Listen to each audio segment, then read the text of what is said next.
সামনে ঘোড়ার গাড়ি, সেই গাড়ির পেছনে শত শত মোটরসাইকেলের বর্ণিল শোভাযাত্রা। ঘোড়ার গাড়ির সাথে ছুটে চলেছে শোভাযাত্রাও। সেখানে ছোট থেকে বৃদ্ধ সব বয়সী মানুষের উপস্থিতি। এভাবেই নাটোরের লালপুরে মসজিদের ইমামকে ঘোড়ার গাড়িতে রাজকীয় বিদায় দিয়েছে গ্রামবাসী।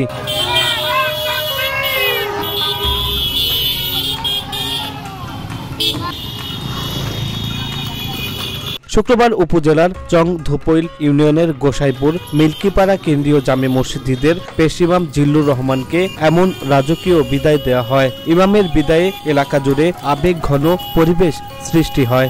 এলাকাবাসী জানান, 1985 সাল থেকে প্রায় 40 বছর ধরে ইমামের দায়িত্ব পালন করে আসছে জিল্লুর রহমান। বার্ধক্যজনিত কারণে নিজে থেকে স্বেচ্ছায় ইমামের দায়িত্ব পালন থেকে অব্যাহতি চাওয়ায় এলাকাবাসী তার সম্মানে এমন আয়োজন করেন। আমাদের ইমাম সাহেব দীর্ঘ 40 বছর আমাদের এখানে ইমামতি করছে এবং খুবই ভালো মানুষ ছিল। তার বয়সের জন্য সে নিজে ইচ্ছাতেই এখানে ইমামতি করলো না, যাতায়াতের একটু সমস্যা।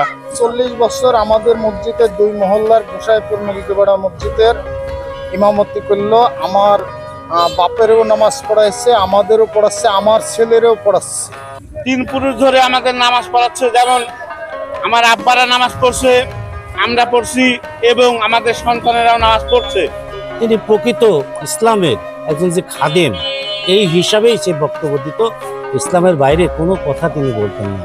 আমাদের এই গ্রামের সবার ইসলাম শিক্ষা দান করেছেন তিনি, তার পিছনে সবাই নামাজ কালাম পড়ছেন। ইমামের প্রতি যে ভালোবাসা একটা বিরল। পরে বিকেলে তাকে ঘোড়ার গাড়িতে করে রাজকীয়ভাবে তার বাড়িতে পৌঁছে দেন এলাকাবাসী। সারা জীবন দিনের সেবায় নিয়োজিত ছিলেন ইমাম জিল্লুর রহমান। শেষ বয়সে গ্রামবাসীর ভালোবাসায় মুগ্ধ তিনি।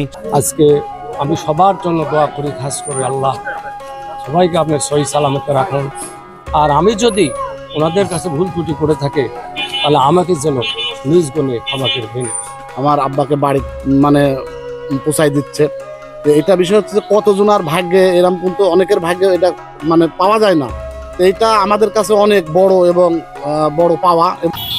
Shamim Hossain Shamon, Asian television.